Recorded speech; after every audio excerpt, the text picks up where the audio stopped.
ನೀವೀಗ ಕೇಳುತ್ತಿದ್ದೀರಾ ಮಾಹಿತಿ ಖಜಾನೆಯ ಕಾರ್ಯಕ್ರಮಗಳನ್ನು.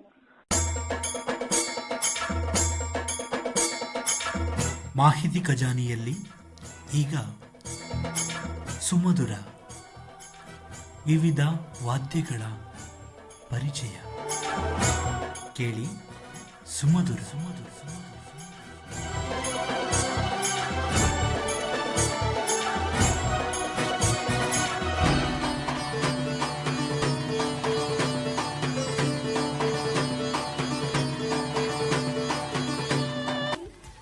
ಬೆಲ್ ಐಕಾನ್ ಅನ್ನು ಕ್ಲಿಕ್ ಮಾಡುವುದರ ಮೂಲಕ ಸಬ್ಸ್ಕ್ರೈಬ್ ಆಗಿ.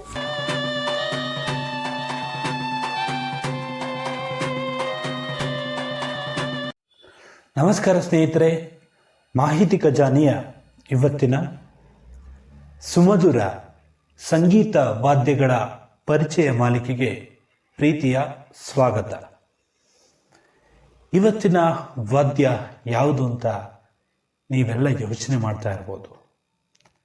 ಸ್ನೇಹಿತರೆ, ಇವತ್ತು ನಾವು ಸ್ವರಮಂಡಲ್ ಅಥವಾ ಸ್ವರಮಂಡಲ ಅನ್ನುವಂತಹ ವಾದ್ಯವನ್ನು ಪರಿಚಯ ಮಾಡಿಕೊಳ್ತಾ ಇದ್ದೇವೆ.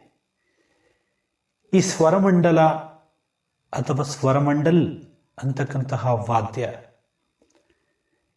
ಇಡೀ ಧ್ಯಾನಕ್ಕೆ ಸಂಬಂಧಪಟ್ಟಂತೆ ಅಥವಾ ಸಂಗೀತ ಕ್ಷೇತ್ರದಲ್ಲಿ ಚಿಕಿತ್ಸೆಗಳನ್ನು ನೀಡ್ತಕ್ಕಂಥ ಸಂದರ್ಭದಲ್ಲಿ ಮನಸ್ಸಿನ ನೋವು ಅಥವಾ ಮನಸ್ಸಿನಲ್ಲಿರ್ತಕ್ಕಂತಹ ದುಃಖ ಸಂಕಟಗಳನ್ನು ಕಳೆಯೋದಕ್ಕೆ ಈ ಧ್ಯಾನ ಅಂತಕ್ಕಂಥದ್ದು ಬಹಳ ಒಂದು ಔಷಧಿಯ ಗುಣವನ್ನು ಹೊಂದಿದೆ. ಈ ಧ್ಯಾನ ಮಾಡ್ತಕ್ಕಂಥ ಸಂದರ್ಭದಲ್ಲಿ ಈ ಸ್ವರಮಂಡಲ್ ವಾದ್ಯದ ಧ್ವನಿಯನ್ನು ಹೊಮ್ಮಿಸುವುದರ ಮೂಲಕ ಕೇಳುಗರಿಗೆ ಅಥವಾ ಧ್ಯಾನಾಸಕ್ತರಿಗೆ ಈ ಒಂದು ಮನೋರಂಜನೆಯನ್ನು ನೀಡೋದಕ್ಕೆ, ಅಂದರೆ ಆ ಧ್ಯಾನ ಪೂರ್ಣಗೊಳ್ಳೋದಕ್ಕೆ ಈ ಒಂದು ವಾದ್ಯ ಸಹಾಯ ಮಾಡುತ್ತೆ. ಈ ಸ್ವರಮಂಡಲ್ ಅಂತಕ್ಕಂತಹ ಈ ವಾದ್ಯವನ್ನು ಹೆಚ್ಚಾಗಿ ಹಿಂದಿ ಚಲನಚಿತ್ರ ಗೀತೆಗಳಲ್ಲಿ ಬಳಸಿರ್ತಕ್ಕಂಥದ್ದನ್ನು ನಾವು ಪ್ರಮುಖವಾಗಿ ಇಲ್ಲಿ ಗಮನಿಸ್ತೇವೆ. ಈ ಒಂದು ವಾದ್ಯ ಹಲವು ಪ್ರಕಾರಗಳಲ್ಲಿ ಬರ್ತದೆ. ಪ್ರಮುಖವಾಗಿ ಇಲ್ಲಿ ಲೋಹ ಮತ್ತು ಮರಗಳಿಂದ ಈ ಒಂದು ವಾದ್ಯವನ್ನು ತಯಾರು ಮಾಡಲಾಗುತ್ತೆ. ಸ್ವರಮಂಡಲವನ್ನು ಬಡಿದಾಗ ಅಥವಾ ಅದರ ಮೇಲೆ ಬೆರಳಿಟ್ಟು ಸ್ಪರ್ಶಿಸಿದಾಗ ಹಲವಾರು ಧ್ವನಿಯನ್ನು ಹೊಮ್ಮಿಸ್ತಕ್ಕಂಥದ್ದನ್ನು ನಾವು ಪ್ರಮುಖವಾಗಿ ಗಮನಿಸ್ತೇವೆ. ಈ ಸ್ವರಮಂಡಲ ಅಂತಕ್ಕಂಥದ್ದನ್ನು ವಿಶೇಷವಾಗಿ ಜಾನಪದ ಸಾಹಿತ್ಯದಲ್ಲಿ ಹೆಚ್ಚಾಗಿ ಬಳಸ್ತಕ್ಕಂಥದ್ದನ್ನು ನಾವು ಗಮನಿಸ್ತೇವೆ. ಜಾನಪದ ಗಾಯಕರು ಹಾಡ್ತಕ್ಕಂಥ ಸಂದರ್ಭದಲ್ಲಿ ಈ ವಾದ್ಯವನ್ನು ಕೂಡ ಬಳಸ್ತಕ್ಕಂಥದ್ದನ್ನು ನಾವು ಗಮನಿಸ್ತೇವೆ. ಈ ಸ್ವರಮಂಡಲದ ಕೇಂದ್ರ ಬಿಂದುಗಳಲ್ಲಿ ಹಲವಾರು ಚಕ್ರಗಳು ಇರ್ತವೆ. ಈ ಚಕ್ರಗಳು ಹಲವಾರು ಗ್ರಹಗಳನ್ನು ಪ್ರತಿನಿಧಿಸ್ತಕ್ಕಂಥದ್ದನ್ನು ನಾವು ಗಮನಿಸ್ತೇವೆ. ಈ ಚಕ್ರಗಳ ಮೂಲಕ ಒಂದು ಶಕ್ತಿ ಇದೆ ಅಂತಕ್ಕಂತಹ ನಂಬಿಕೆ ಇರ್ತಕ್ಕಂಥದ್ದನ್ನು ನಾವು ಪ್ರಮುಖವಾಗಿ ಗಮನಿಸ್ತೇವೆ. ಇದು ಪುರಾಣದ ಪ್ರಕಾರ ಒಂದು ನಂಬಿಕೆ. ಈ ಚಕ್ರಗಳ ಸುತ್ತ ಗ್ರಹಗಳು ಗತಿಸ್ತವೆ, ಅಂದರೆ ಗ್ರಹಗಳ ಒಂದು ಶಕ್ತಿ ಇದೆ ಅಂತಕ್ಕಂತಹ ನಂಬಿಕೆ ಇರ್ತಕ್ಕಂಥದ್ದನ್ನು ನಾವು ಗಮನಿಸ್ತೇವೆ.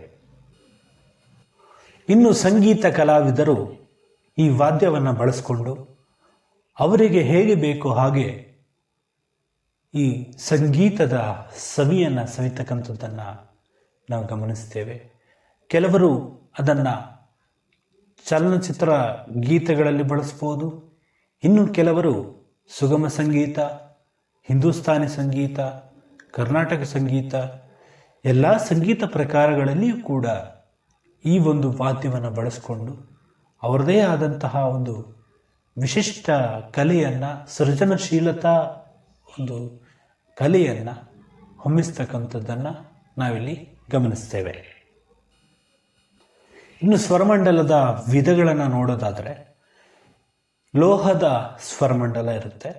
ಇದನ್ನು ಸಾಮಾನ್ಯವಾಗಿ ಲೋಹ ಅಥವಾ ತಾಮ್ರದಿಂದ ತಯಾರು ಮಾಡ್ತಕ್ಕಂಥದ್ದನ್ನು ನಾವು ಗಮನಿಸ್ತೇವೆ.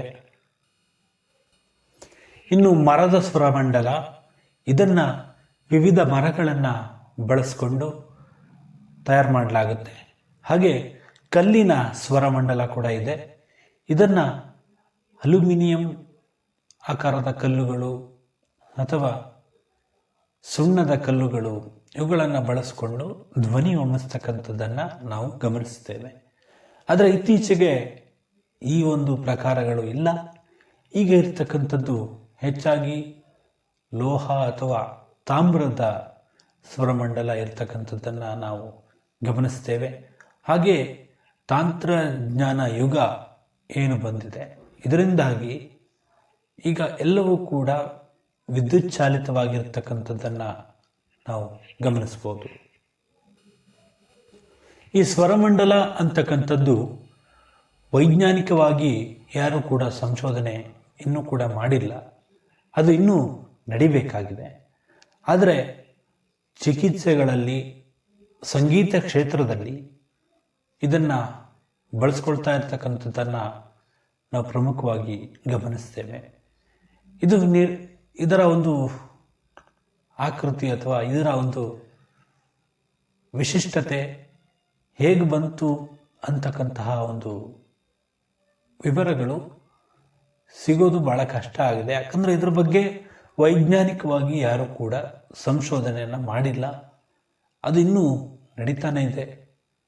ಹಾಗಾಗಿ ಅದರ ಬಗ್ಗೆ ಹೆಚ್ಚಿನ ಮಾಹಿತಿಗಳು ಸಿಗೋದು ಕಷ್ಟಕರವಾಗಿದೆ. ಇದರ ಇತಿಹಾಸವನ್ನು ನೋಡೋದು ಬಹಳ ಕಷ್ಟ ಅಂತ ಆಗಲೇ ಹೇಳಿದೆ ನಾನು. ಹಾಗೆ ಇದನ್ನು ಭಾರತೀಯ ಶಾಸ್ತ್ರೀಯ ಸಂಗೀತದಲ್ಲಿ ವ್ಯಾಪಕವಾಗಿ ಬಳಸಿರ್ತಕ್ಕಂಥದ್ದನ್ನು ನಾವು ಗಮನಿಸ್ತೇವೆ. ವಿಶೇಷವಾಗಿ ಹಿಂದೂಸ್ತಾನಿ ಸಂಗೀತದಲ್ಲಿ ಈ ವಾದ್ಯ ಇಂದಿಗೂ ಕೂಡ ಬಳಕೆಯಲ್ಲಿರ್ತಕ್ಕಂಥದ್ದನ್ನು ನಾವು ಗಮನಿಸ್ತೇವೆ. ಪಂಡಿತ್ ಜಸ್ರಾಜ್ ಹಾಗೆ ಅಮುಲ್ ಅಂತಕ್ಕಂಥವ್ರನ್ನ ಇಲ್ಲಿ ನಾವು ಪ್ರಮುಖ ಗಾಯಕರಾಗಿ ಇಲ್ಲಿ ನಾವು ಗುರುತಿಸ್ಬೋದು. ಇವರು ಈ ವಾದ್ಯವನ್ನು ಹೆಚ್ಚಾಗಿ ಬಳಸಿಕೊಂಡು ತಮ್ಮ ಕಲೆಯನ್ನು ಪ್ರದರ್ಶಿಸಿರ್ತಕ್ಕಂಥದ್ದನ್ನು ನಾವು ಗಮನಿಸ್ತೇವೆ. ಇನ್ನು ಇತರ ದೇಶಗಳಲ್ಲಿಯೂ ಕೂಡ ಈ ಸ್ವರಮಂಡಲದಂತೆಯೇ ಬೇರೆ ಬೇರೆ ಒಂದು ವಾದ್ಯ ಪ್ರಕಾರಗಳನ್ನು ನಾವು ಗಮನಿಸ್ಬೋದು. ವಿಶೇಷವಾಗಿ ಡ್ರಮ್ ಮತ್ತು ಗಂಟೆಗಳ ಮೂಲಕ ಟಿಬೆಟಿಯನ್ನರು ಈ ಸ್ವರಮಂಡಲದ ಕಂಪನವನ್ನು ಹೊಮ್ಮಿಸ್ತಕ್ಕಂತಹ ವಾದ್ಯವನ್ನು ಬಳಸ್ತಾ ಇದ್ದಂತಹ ಒಂದು ಸನ್ನಿವೇಶವನ್ನು ನಾವಿಲ್ಲಿ ನೆನಪು ಮಾಡಿಕೊಳ್ಬೋದು. ಈಗ ಸ್ವರಮಂಡಲ ವಾದ್ಯದ ಒಂದು ತುಣುಕು ಇದೀಗ ನಿಮಗಾಗಿ.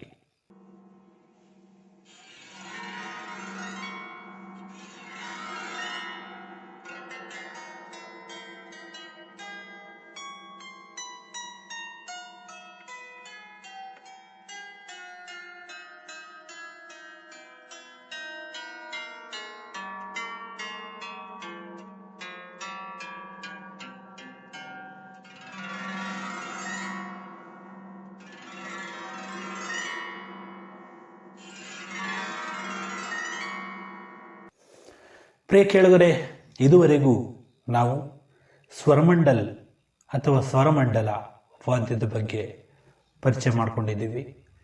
ಸಾಕಷ್ಟು ಮಾಹಿತಿ ಇದರಲ್ಲಿ ನಮಗೆ ಸಿಕ್ಕಲಿಲ್ಲ. ಯಾಕಂದರೆ ಇದನ್ನು ಯಾರೂ ಕೂಡ ಸಂಶೋಧನೆ ಮಾಡಿಲ್ಲ.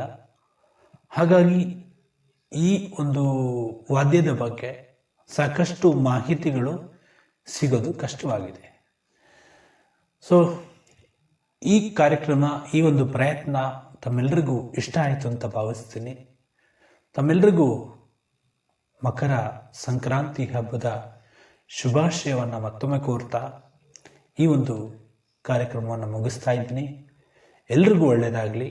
ಇನ್ನೂ ಯಾರು ಸಬ್ಸ್ಕ್ರೈಬ್ ಮಾಡದೆ ನೋಡ್ತಾ ಇದ್ದೀರಿ, ಈ ಕೂಡಲೇ ಸಬ್ಸ್ಕ್ರೈಬ್ ಮಾಡ್ಕೊಳ್ಳಿ. ಕರೆಂಟ್ ಸೆಟ್ಟಿಂಗಲ್ಲಿ ಆಲ್ ಅಂತ ಸೆಲೆಕ್ಟ್ ಮಾಡ್ಕೊಳ್ಳಿ ಅಂತ ಹೇಳ್ತಾ ಮತ್ತೊಮ್ಮೆ ಭೇಟಿಯಾಗೋಣ ಮತ್ತೊಂದು ಕಾರ್ಯಕ್ರಮದಲ್ಲಿ.